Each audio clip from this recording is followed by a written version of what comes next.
Salam əziz tələbələr. Bugünkü dərsimizdə biz sizinlə yastı dörtmənli oynaq mexanizminin kinetostatik analizi ilə tanış olacağıq. Kinetostatik analizə həm də qüvvələr analizi demək olar. Qüvvələr analizində məqsəd mexanizmin kinematik cütlərində yaranan reaksiya qüvvələrinin və həmçinin giriş bəndinə tətbiq olunmuş taraldırıcı qüvvənin tapılmasıdır. Mexanizmin qüvvələr analizini yerinə yetirmək üçün mexanizmə təsir edən xarici qüvvələr və həmçinin onun hərəkət qanunu məlum olmalıdır. Qüvvələr analizini başlamaq üçün əvvəlcə gəlin bəzi hesabatları yerinə yetirək. Bu bizdə keçən dəfəki dərslərdən qalma yazılardır. Keçən dəfəki dərsdə biz yazıldığımızda vəziyyətlər planı, sürətlər planı, təcillər planını yerinə yetirdik. İndi də gəlin yazırıq qüvvələr analizi.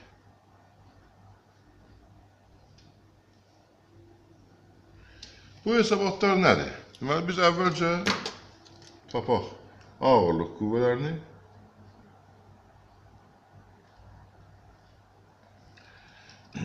Ağırlıq qüvvəsi bərabərdir. İkinci bəndin ağırlıq qüvvəsi C2 bərabərdir M2 vurulsun C. Üçüncü bəndin ağırlıq qüvvəsi bərabərdir M3 vurulsun C.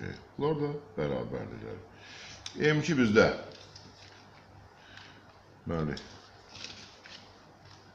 tapşırıqda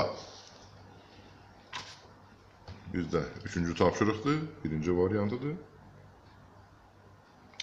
M2 20 kiloqramdır.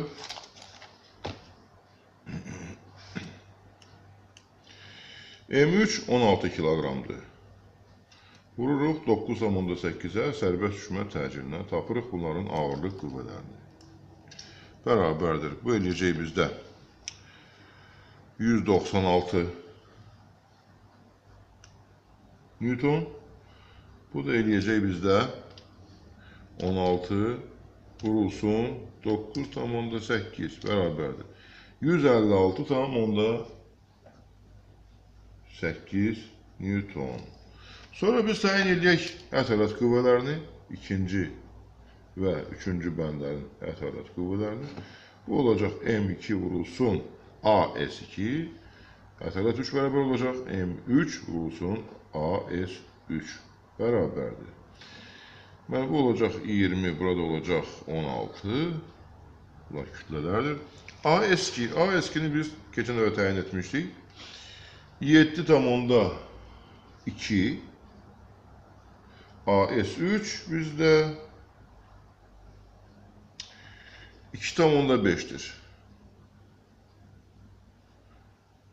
Bərabərdir. 20 vurulsun 7,2 bu eləyəcək 144 Newton. Bu da eləyəcək 40 Newton. Sonra təyin edək ətələt qüvvələrinin momentini. M ətələt 2 və M ətələt 3. M ətələt 2 bərabərdir IS2 vurulsun epsilon 2. M ətələt 3 bərabərdir IS3 vurulsun epsilon 3 bərabərdir. IS2, IS3 bizdə bəndlərin ətələt momentlərdir. Bunlar verilib. IS2 0,25, IS3 0,2. Bunları indi biz gəlin vuraq epsilon 2, epsilon 3'ə. Epsilon 2 10,75'dir. Epsilon 3 11,21'dir. Gəlin bunları vuraq, görək nə alınır. Deməli 10,75 10,75 vurulsun 0,25. Bu elədir 2,69 Newton vurulsun metr. 0 tam onda 2 vurulsun 11 tam %21 bərabərdir. 2 tam %24 Newton vurulsun metr. Belə. İndi bir də bizə lazım olacaq müqavimət momenti. Üçüncü bəndə göstərilən, yəni üçüncü bənd bizdə dönmə hərəkət edir D nöqtəsi ətrafında və bu müəyyən iş görür, texnoloji prosesi yerinə yetirir. Buna təsirdən xarici müqavimət momenti M müqavimət 2-ni götürməliyik. M müqavimət 2 işçi prosesdə yaranan müqavimət momentidir. Bu bizdə verilib 130 Newton vurulsun metr. M müqavimət bərabərdir 130 Newton vurulsun metr. Bəli. İndi biz nə etməliyik? Əvvəlcə mexanizmdə asur qrupunu ayırmalıyıq. Asur qrupu bizdə AB giriş bəndidir. AB giriş bəndi götürüləndə, AB giriş bəndi olanda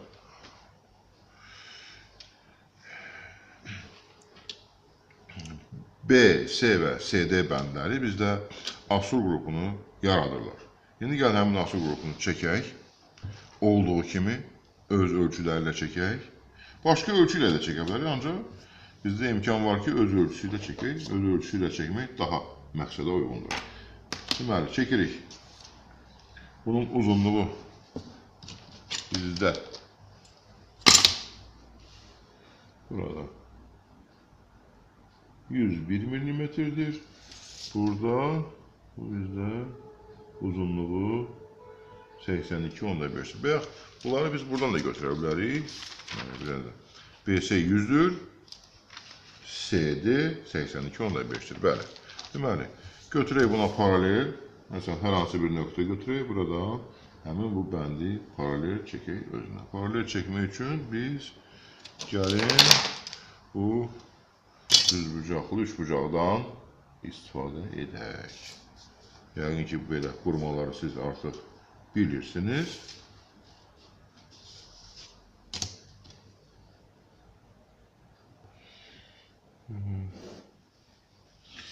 Uzunluğu olmalıdır 100 mm.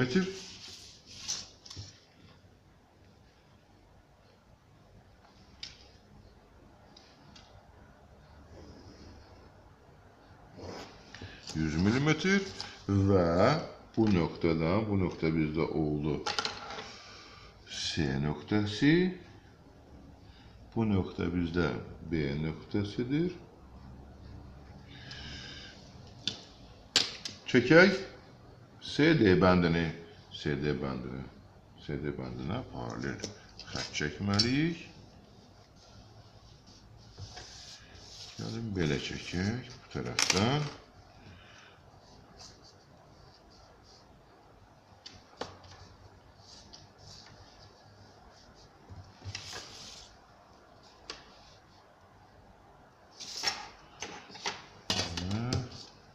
CD bəndinə paralel. Uzunluğu 82.5 olmalıdır bunun. Deməli, gəlir, düşür bura. Bəli, biz çəkdik asur qrupunu, göstərək burada kinematik kütlərdə göstərək. B, C, D. Diğerini buradan yazaq. Bəndlərin orta nöqtələrini tapaq. Çünki həmin nöqtələri biz orta deyəndə ki, kütlələr mərkəzi biz qəbul eləmişik ki, bəndin ortasındadır. Ona görə bu nöqtələri qeyd edək. Biri bu nöqtədir. Biri də 82.5-in ortası təxminən 41.25. Bu da olsun o biri kütlələr mərkəzi. Bu oldu bizdə S2. Bu da oldu bizdə S3 deyək buna. Hemen buradan gösterək. S3. İndi biz keçək digər məsələyə. Ağırlıq qüvvələrini gəlin çəkək. Ağırlıq qüvvələri bizdə məlumdur ki, şaquli istiqamətdədirlər və aşağı yönəlirlər. Bu olacaq birinci bəndin ağırlıq qüvvəsi, bu da olacaq ikinci bəndin ağırlıq qüvvəsi. Bunların biz indi bu C nöqtəsinə deyilən qolların da elə yol üstü burada. Yəni, qeyd edək. Bunlar bizə sonra lazım olacaq. Bir də bunlara biz vaxt sərf etməyək. Bunu nazik xətlə gəlin göstərək. Yaxşı. Belə.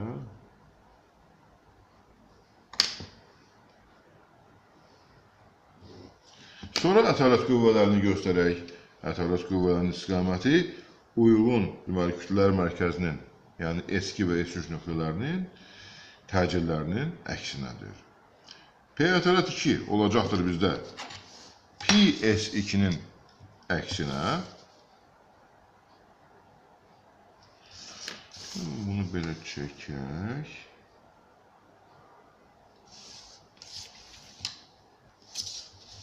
Bu oldu P ətalət 2, PS2-nin bizdə əksinə və PS3-ün əksinə olacaq P ətalət 3 qüvvəsi.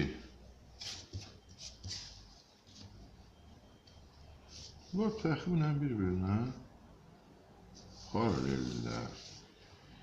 Deməli, PS3 bu olacaq. PS3 budur. Deməli, belə, belə və belə.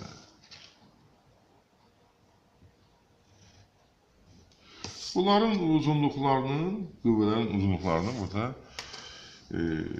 uzunluqları miqyasa uyğun göstərilmir. Yəni, bunları bir sxematik göstəririk.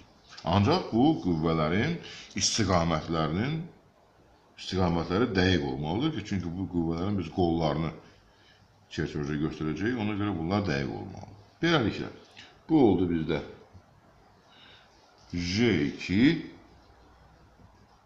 bu oldu P ətalət 2, bu oldu bizdə deməli P ətalət 3, bu oldu J3.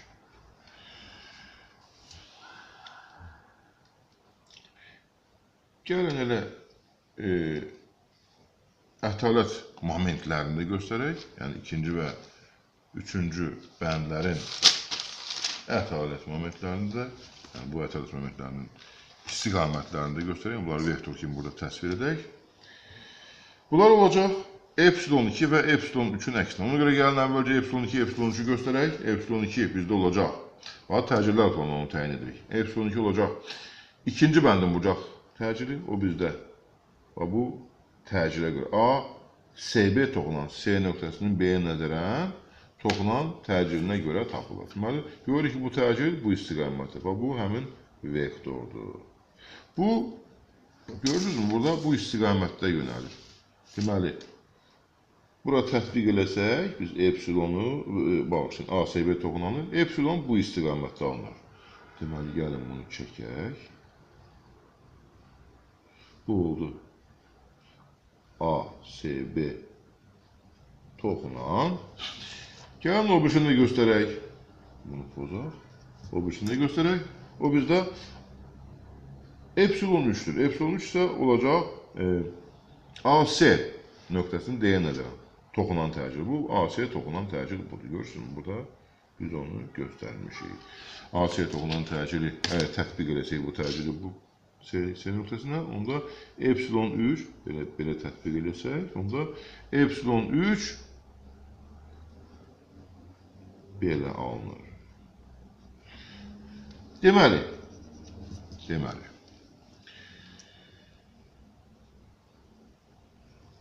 burada baxın, ASB toxunan yox, bu epsilon 2-dir. Mən səhv eləmişdim, epsilon 2. İndi ətalət momentləri isə, ətalət qüvvələrinin momenti isə bizdə bunların əksinədir. M ətalət 2 olacaq bizdə bu istiqamətdə. M ətalət 2. M ətalət 3 olacaq. Bunun əksinə. Bu da olacaq M ətalət. Gəlin bunu belə göstərək.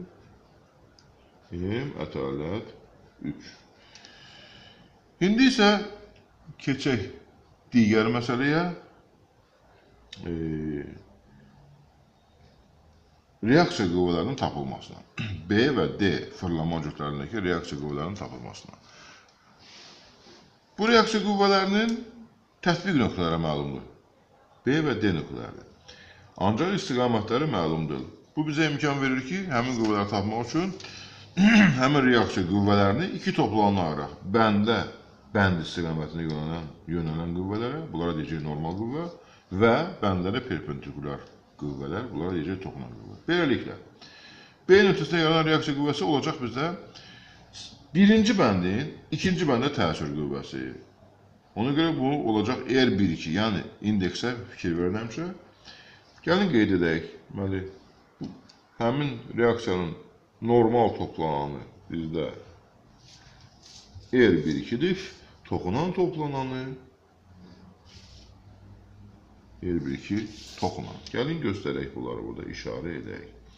R1-2 normal, bu isə R1-2 toxunan. Həmçinin burada olacaq artıq dayağın 3-cü bəndə təsiri. Yəni 0-cı bəndin 3-cü bəndə təsiri.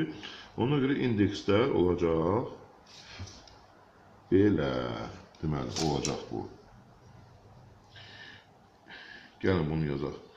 R0-3 toxunan, bu isə R0-3 normal.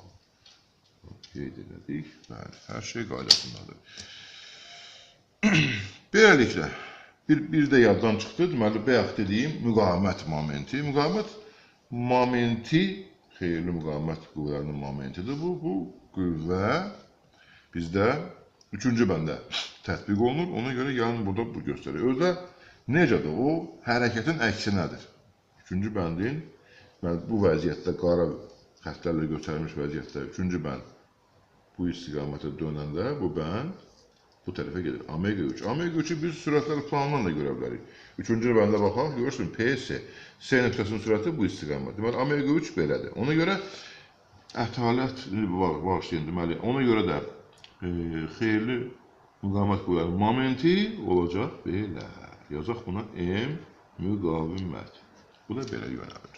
İndi keçək həmin o qeyd etdiyimiz reaksiya qüvvələrinin tapılmasına. Reaksiya qüvvələrinin tapılması ardıcılığı belədir. Əvvəlcə toxunan reaksiya qüvvələrini təyin etmək lazımdır. Bunun üçün bəndlərin ikinci və üçüncü bəndin, bu bizdə ikinci bənddir. Bu bizdə, gəlin bunu yazaq, üçüncü bənd. Bu isə üçüncü bənddir. İkinci və üçüncü bəndlərin moment, tarazlıq tənliklərini yazmalıyıq. Gəlin yazaq. Onu belə yazırıq. Cəm işarəsi, moment, ikinci bəndin S nöqtəsinə də bərabərdir. R1-2 toxunan, vurulsun onun qolu. Bu perpendikulardır bəndə, ona görə elə BS onun qolu olacaq. Əslində biz burada LBS yazmalıyıq, BS-nin həqiqi uzunluğunu. Ancaq biz çertyoz uzunluqlarına keçirik. Çertyoz uzunluğuna keçmək üçün də bütün tənliyi bölməliyik müələ. Ona görə yazırıq BS. Bu istiqaməti götürdük müsbət. Bunlar hamısı şərtidir, mənfi də götürə bilərik. Bu istiqamət deməli oldu, bu fırlanma istiqaməti oldu müsbət. Keçək o biri qüvvələrə J2 görürük ki, əksinə fırladır. J2 çıxılsın J2, vurulsun onun qolu HJ2. HJ2 bizdə bu məsafədir. Buna deyək HJ2. Bu qüvvəni elə birbaşa burada, gəlin bunu da qolunu göstərək. Bu olacaq HJ3. Deməli, vurulsun HC2, sonra P ətələt 2. P ətələt 2 L1-2 istiqamətində fırladır. Ona görə olacaq. Çıxılsın P ətələt 2, vurulsun onun qolu. Onun qolunu gəlin burada indi göstərək çertyojda. Onun qolu belə olacaqdır. Göstərək. Belə də göstərə bilərik. Deməli, onun qolu belədir. Bu onun qolu olsun. Bu qolu donur. Olacaq H ətələt 2. Gəli yeri düşmüşkən H ətələt 3-ü də göstərək. P ətələt 3 belədir.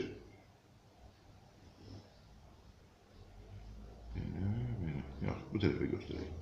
Burada daha yaxşıdır. Deməli, onun qolu olacaq burada. H ətələt 3. Keçək hesabata. Deməli, gəlin yazaq. Deməli, P ətələt 2 vurulsun onun qolu. C nöqtəsindən əlilən H ətələt 2.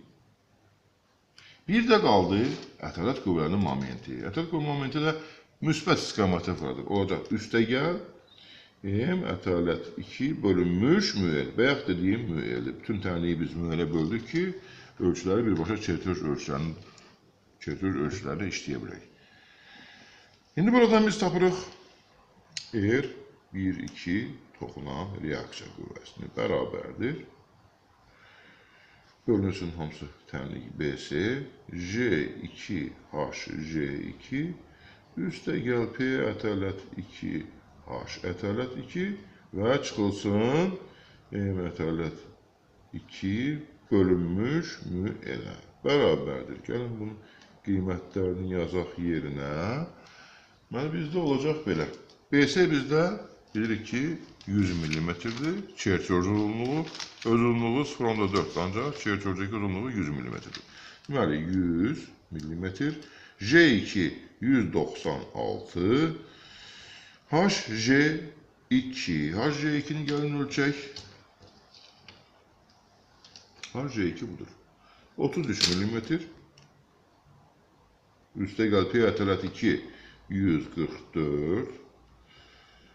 Vurulsun onun qolu, P ətələt 2-nin qolu. Bu da bu məsafədir. Bu məsafədir. Onu ölçək, görək nə qədərdir. O da bizdə 43 mm təxminən. Vurulsun 43. Çıxılsın M ətələt 2. Bölünmüş, 2,69. Bölünsün müəl. Müəl bizdə uzunluq miqyasıdır. Bu çertyoj, yəni vəziyyətlər planının miqyası ilə eynidir. Ona görə olacaq 1000-4. Bölünmüş 1000-4. Bərabərdir. Gəlin hesablayaq. Görək nə alınır burada.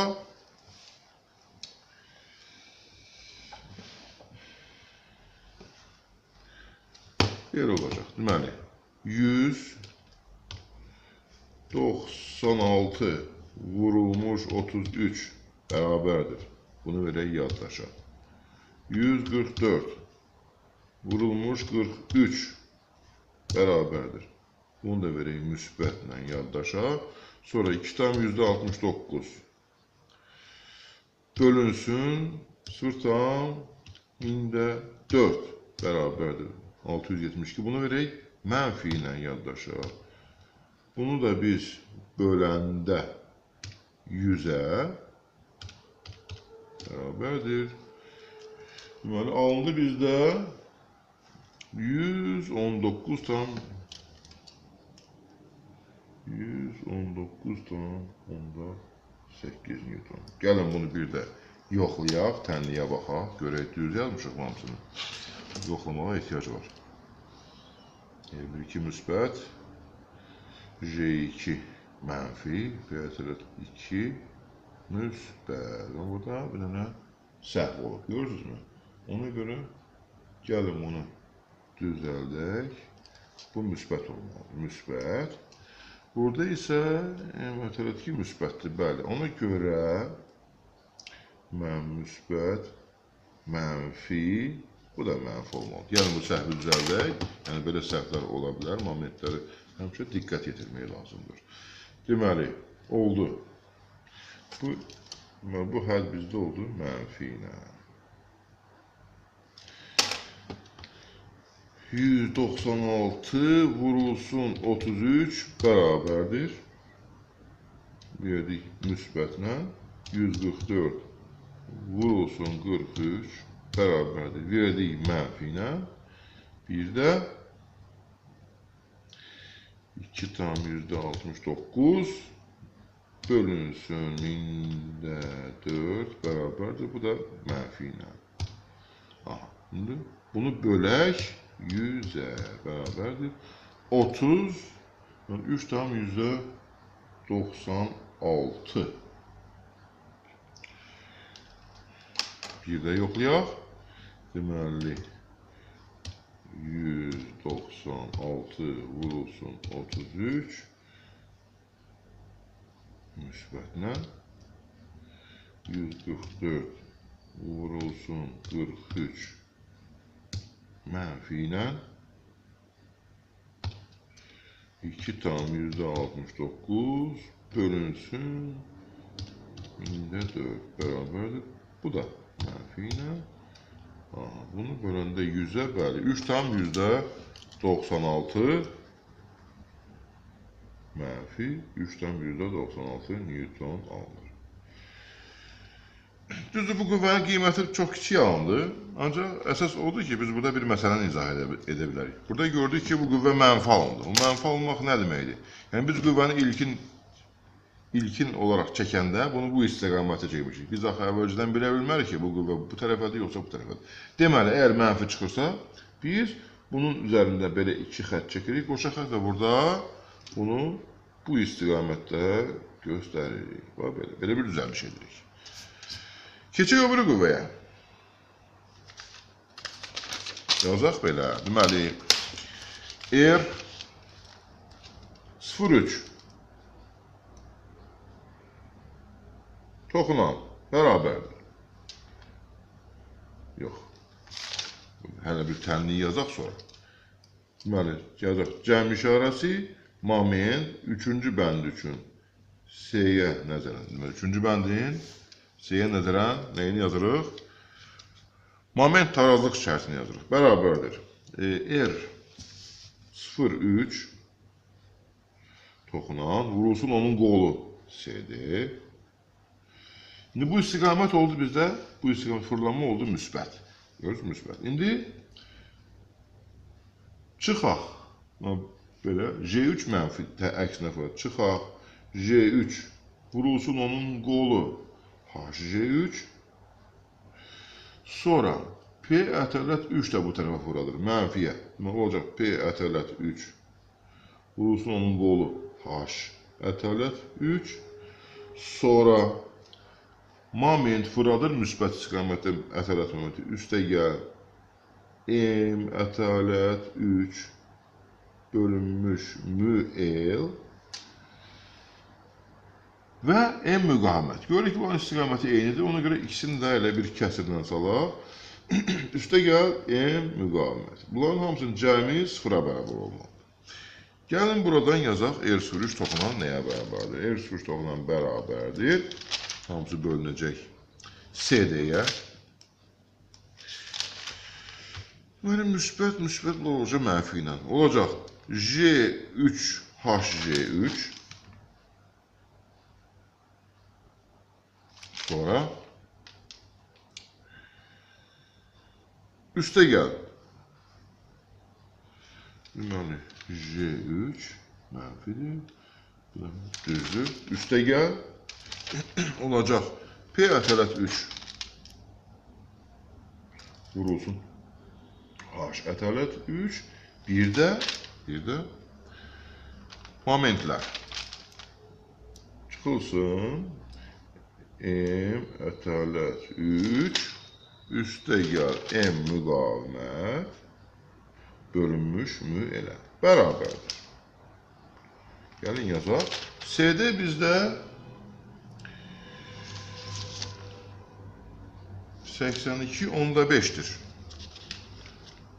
82 onda 5'tir. 82 onda 5'in harada olduğunu göstererek size. Burada CD 82 onda 5'tir. Deməli, olacaq 82 tam onda 5. Yəni bu CD bəndinin çerçöz uzunluğudur. J3 156 onda 8.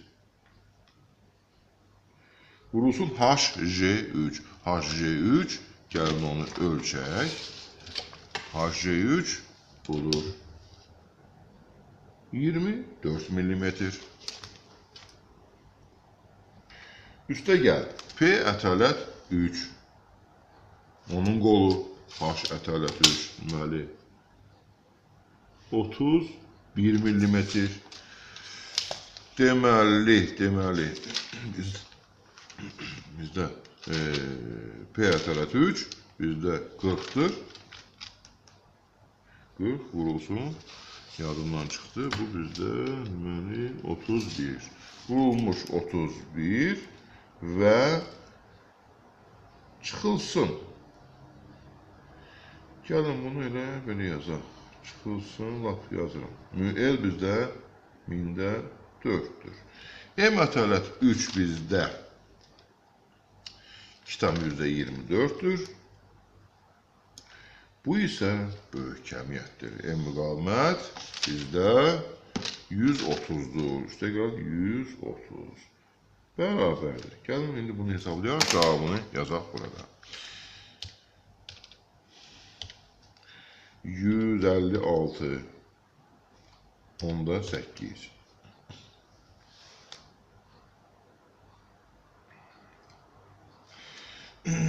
Vurulsun 24 bərabərdir.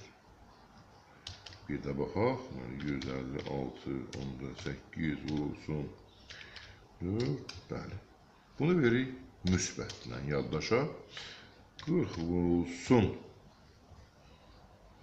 31. Bərabərdir 1240. Bunu da verdik yaddaşa müsbətlə. Sonra 2,24. Üstə gəl 130 bərabərdir. Bunu bölək 4'ə. Alındı belə bir böyük kəmiyyət. Bunu da verək mənfi ilə yaddaşa. Cavabımız oldu bu kəmiyyət 228.000. Bunu da bölürük 82,5'ə. Alındı. Görürsünüz mənfi alındı. 340 Newton mənfi 340 Newton. Yenə də görürsünüz biz ilkin o istiqaməti əvvəlcədən bilə bilmərik hansı istiqamətdədir. Deməli bayaq dediyim məsələni eləyirik. Bunun üstündən 2 xətt çəkirik və bu qüvvəni belə göstəririk. Beləliklə əziz tələbələr biz toxunan qüvvələri tapdıq. Bəs normal qüvvələri necə təyin edək? Normal qüvvələr təyin etmək üçün Assur qrupunun ümumiyyətlə qüvvə tarazlıq şərtini tərtib etməliyik. Gəlin onu yazaq.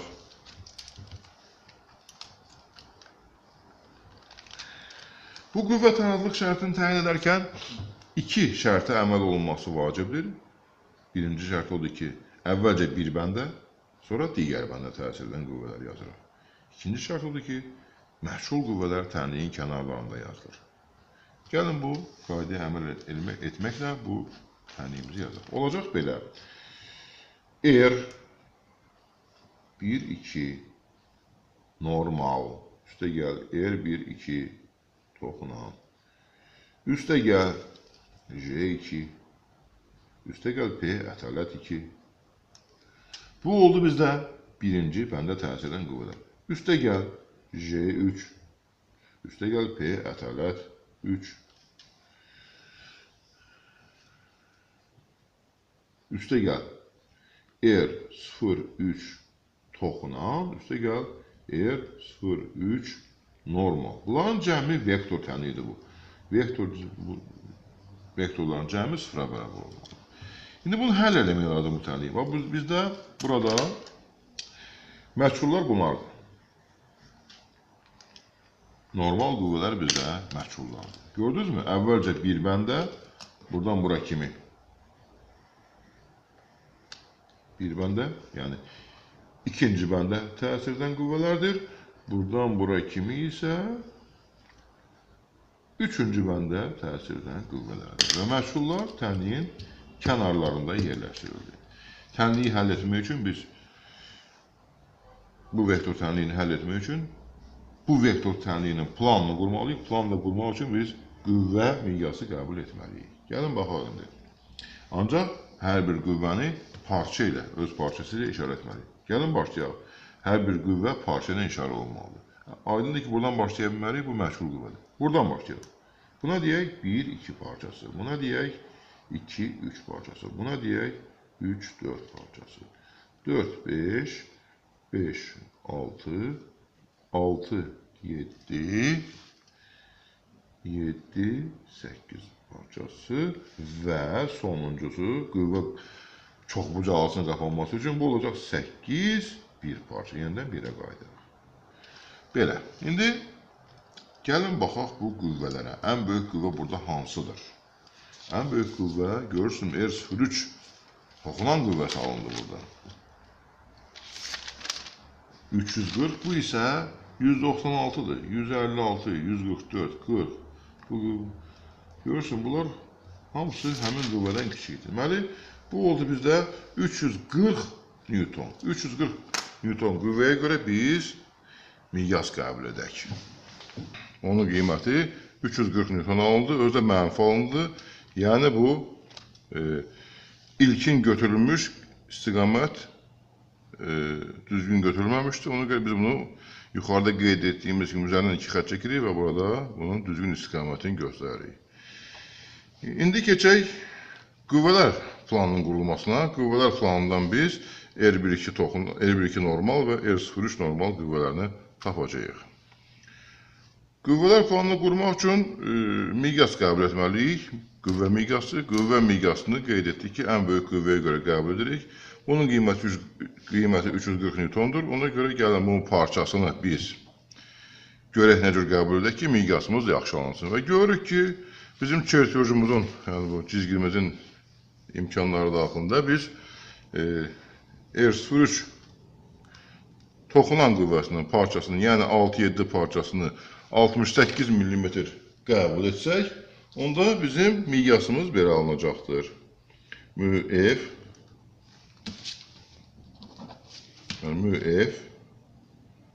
bərabərdir.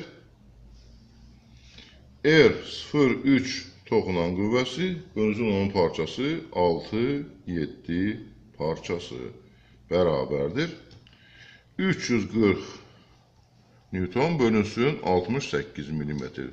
Belə olan halda, yəni biz 68 mm qəbul etdikdə bizim miqyasımız alınır 5 Newton bölünsün millimetr. İndi digər məlum qüvvələrə də biz məlum qüvvələrin də parçalarını tapaq artıq qəbul edilmiş miqyasa görə. Belə olacaqdır. Deməli, 1-2 parçası bərabər olacaq. 1-2 parçası bərabər olacaq. R12 toxunan qüvvəsi bölünsün müf bərabər olacaq. Bayaq onu hesablamışdıq. 3,96 Newton çıxmışdı. Deməli, olacaq 3,96 Newton bölünsün 5. Bu eləyəcək bizdə təqribən 1 mm. Sonra 2-3 parçası bərabərdir. J2 qüvvəsi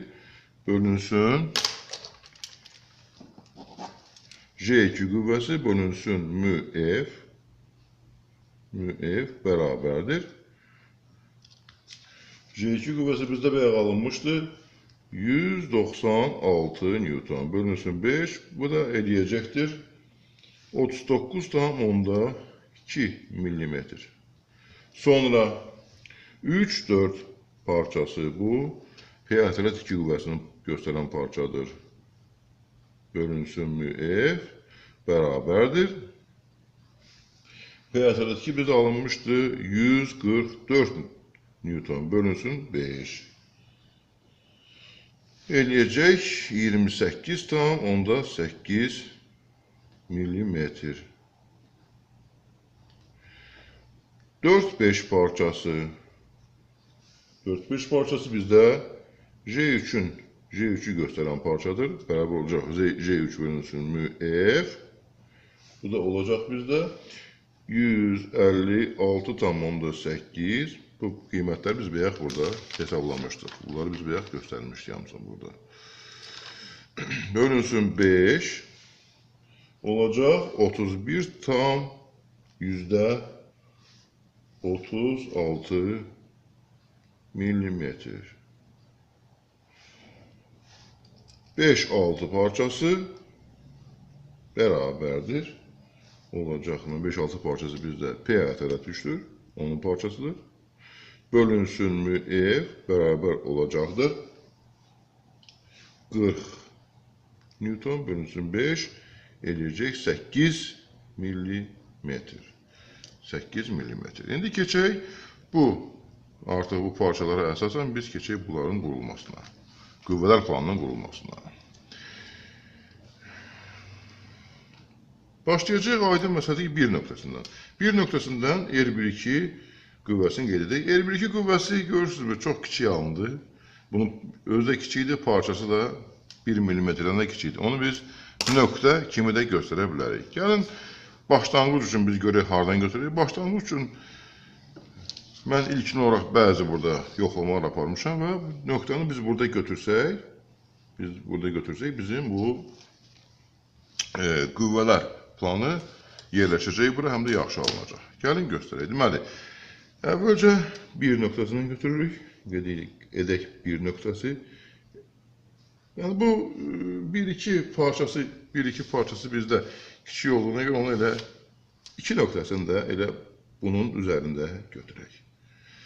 Sonra deməli bu 1-2 bu nöqtə kimi görünür bu qüvvə. Ona görə bu 1-2 həm də elə bizdə R1-2 qüvvəsinə uyğundur. Yəni nöqtə və qiyməti sıfıra bərabərdir. İkinci 2-3 parçası J2-ni göstərəcək bizdə. Necə olacaq? Bu J2-yə paralel və onun istiqamətində. Deməli, gəlin bunu aşağı belə biz çəkək. Düz və bu J2 qüvvəsi bunun istiqaməti. Buna paralel. Yəni bu qüvvə istiqamətində ciddi olaraq bu vertikal istiqamətdədir. Yəni şaquli istiqamətdədir. Bu xəttə bu J2-yə paralel. Çəkirik bunu. Uzunluğu nə qədərdir bunun? 39,2 mm. Gəlin bunu göstərək buradan. Təxminən o dəqiq gəlir, bura düşür. Bu nöqtəyə. Bu bizdə 3 nöqtəsidir. Gəlin bunu nazik xəttlərlə göstərək. Deməli, sonra gəlir 3-4 parçası. 3-4 parçası bizdə, görürsünüz, bayaq göstərdik, 3-4 parçası P ətəlat 2-yə uyğun parçadır. P ətəlat 2-ni göstərən parçadır. Ona görə biz 3 nöqtəsindən çəkməliyik P ətəlat 2-yə paralel. Bu da bizdə paralel. P ətəlat 2 buna paralel. Deməli, uzunluğu da alınmışdır 28,8 millimetr. Deməli, göstərək buradan 28,8. Bu parça 28,8 oldu. Sonra 4-5 parçası J3'ü ifadə edən parçadır. Uzunluğu 31,36'dır. J deməli 3-də ciddi olaraq aşağı yönəlməlidir. Bunun uzunluğu 31,36 millimetrdir. 31,36. Çəkək 31,36 millimetr aşağı.